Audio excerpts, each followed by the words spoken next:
من الشیطان الرجیم بسم اللہ الرحمن الرحیم کیف یکون للمشرکین عہد عند اللہ وعند رسولہ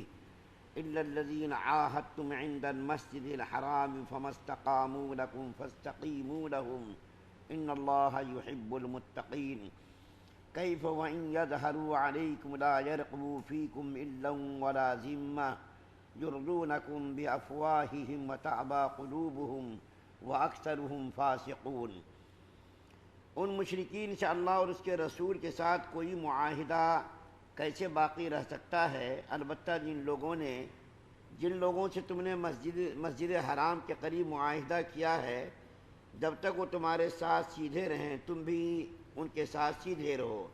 بے شک اللہ تعالیٰ متقی لوگوں کو پسند کرتا ہے۔ لیکن دوسرے مشرکین کے ساتھ کیسے معاہدہ برقرار رہ سکتا ہے، جبکہ ان کا حال یہ ہے کہ اگر کبھی تم پر غالب آ جائیں تو تمہارے معاملے میں نہ کسی رشتہ داری کا خیال کریں اور نہ کسی معاہدے کا۔ یہ تمہیں اپنی زبانی باتوں سے راضی کرنا چاہتے ہیں،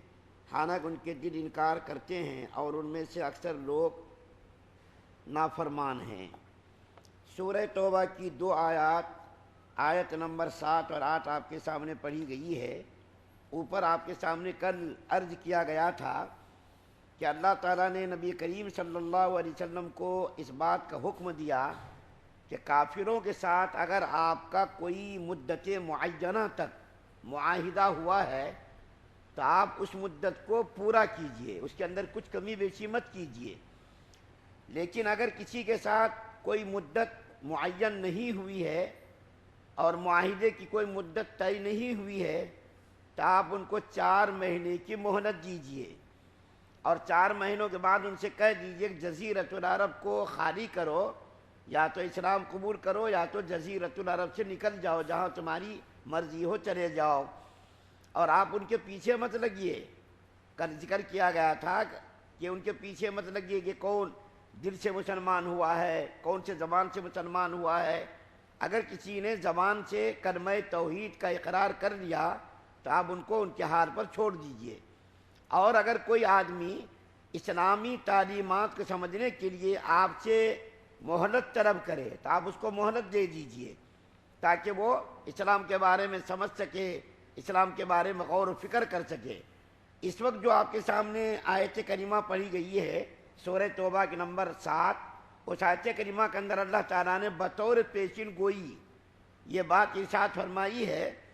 کہ کفار و مشرکین کی فطرت میں بدعہدی ہے، وعدہ خلافی ہے، عہد شکنی ہے۔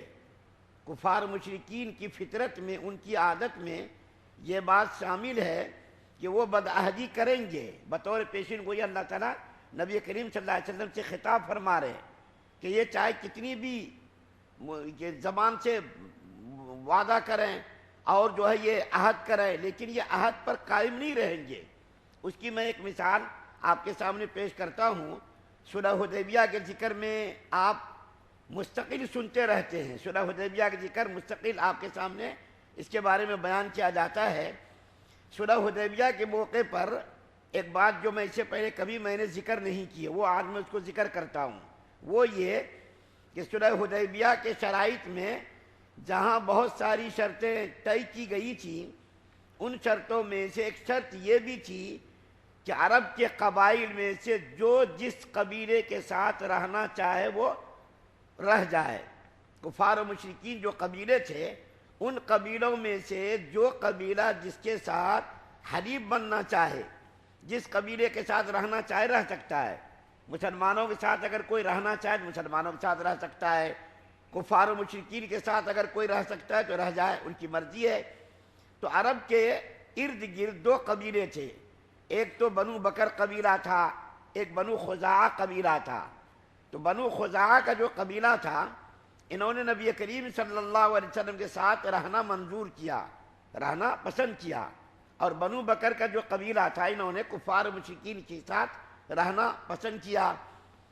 10 سال کا معاہدہ ہوا تھا، مسلمان اور مشرکین، کفار اور قریش کے 10 سال تک آپس میں دست و گریباں نہیں ہوں گے، 10 سال تک صلح رہے گی، کسی قسم کی جنگ و جدال، قتل و قتال، لڑائی جھگڑے سے مسلمان اور قریشی یہ سب کے سب گریز کریں گے۔ لیکن اللہ تعالیٰ نے جو یہ بات ارشاد فرمائی، دیکھیے بطور پیشین گوئی کے، بعض مفسرین کہتے ہیں کہ یہ آیت فتح مکہ سے پہلے نازل ہوئی ہے، اور بعض مفسرین کہتے ہیں فتح مکہ کے بعد نازل ہوئی ہے۔ تو بنو بکر کا جو قبیلہ تھا، جنہوں نے قریش کے ساتھ رہنا پسند کیا تھا، 1 سال کے اندر اندر انہوں نے بدعہدی کی، قریشیوں نے بھی اس کا ساتھ دیا۔ کیا بدعہدی کی؟ یہاں شرط میں کیا طے ہوا تھا؟ 10 سال تک لڑائی جھگڑے نہیں ہوں گے، کوئی آپس میں دست و گریباں نہیں ہوگا۔ لیکن بنو بکر کا جو قبیلہ تھا انہوں نے بدعہدی کی، اور بنو خزاعہ جنہوں نے مسلمان کے ساتھ رہنا پسند کیا تھا اس قبیلے پر نقب زنی کی۔ رات کو انہوں نے بنو بکر کے قبیلے نے بنو خزاعہ کے قبیلے پر حملہ کر دیا۔ تو بنو خزاعہ کے جو لوگ تھے وہ لڑنے کے لیے تیار نہیں تھے، شب خون مارا، بنو بکر نے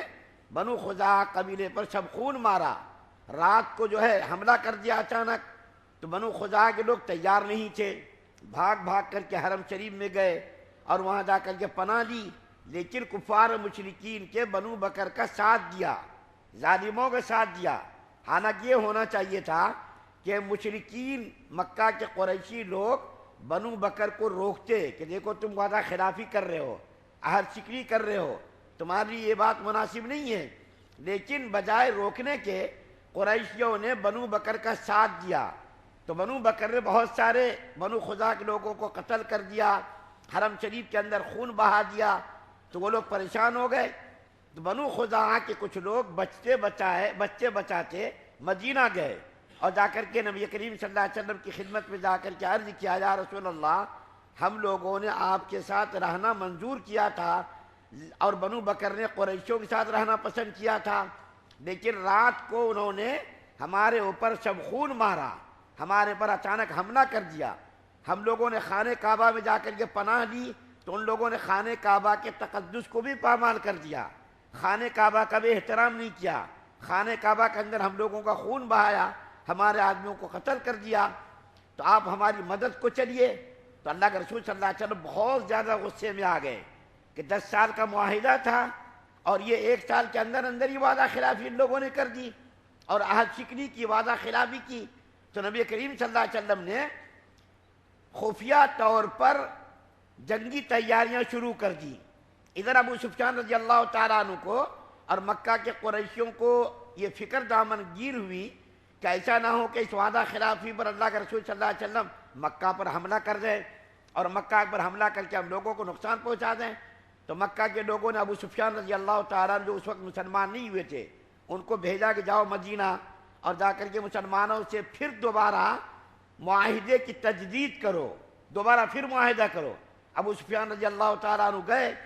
اور جا کر کے ابو بکر صدیق، حضرت عمر فاروق اور بڑے بڑے صحابہ کرام رضوان اللہ تعالیٰ علیہ مجمعین سے ملاقات کی کہ ایسا ایسا ہوا ہے، ہم پھر سے معاہدہ کرنا چاہتے ہیں۔ تمام صحابہ کرام نے انکار کر دیا، کسی نے بھی حامی نہیں بھری۔ اخیر میں حضرت ابو سفیان رضی اللہ تعالیٰ عنہ مایوس ہو کر کے مدینے سے مکہ آئے اور انہوں نے حالات کا احساس کر کے مکے کے لوگوں سے کہا کہ مجھ کو معلوم ہوتا ہے کہ نبی کریم صلی اللہ علیہ وسلم اچانک اور عنقریب حملہ کرنے والے مکے پر، تم لوگوں کو اگر تیاری کرنی ہے تیاری کر لو۔ نبی کریم صلی اللہ علیہ وسلم رمضان مبارک کے مہینے میں 10,000 کا لشکر جرار لے کر مدینے سے روانہ ہوئے۔ رمضان کا مہینہ تھا، 8 ہجری تھی۔ نبی کریم صلی اللہ علیہ وسلم اچانک دفعتاً مکے پر حملہ آور ہوئے اور بغیر کسی قابل ذکر کے خون خرابے کے اللہ تعالیٰ نے نبی کریم صلی اللہ علیہ وسلم کو مکہ جو ہے آپ کے ذریعے سے فتح کرا دیا۔ یہاں پر تفصیلی واقعہ بیان کرنا مقصد نہیں ہے، صرف یہ بتانا منظور ہے، یہ بتانا مقصود ہے کہ کفار و مشرکین کی فطرت میں، ان کی سرشت میں یہ بات شامل ہے کہ وہ لوگ بدعہدی کریں گے، اپنی بات پر، اپنے عہد پر وہ قائم نہیں رہیں گے۔ تو اللہ تعالیٰ کیا فرما رہے ہیں؟ یہ مشرکین لوگ اپنے عہد پر قائم نہیں رہیں گے، البتہ وہ لوگ جنہوں نے حرم شریف میں عہد کیا ہے، تھوڑے لوگوں کے بارے میں اللہ تعالیٰ فرما رہے ہیں، اس میں بھی تھوڑے لوگ ہیں جو اپنے عہد و وفا کو عہد کو وفا کرنے والے اس میں بھی لوگ ہیں، اپنے عہد کو اپنے عہد پر قائم رہنے والے لوگ ہیں۔ اور دوسری آیت جو پڑھی گئی ہے اس آیت کریمہ کے اندر اللہ تعالیٰ فرماتے ہیں کہ اگر ان کا بس چل جائے، اگر یہ آپ پر قابو پانے تو پھر یہ بھی نہیں دیکھیں گے یہ رشتہ دار ہے۔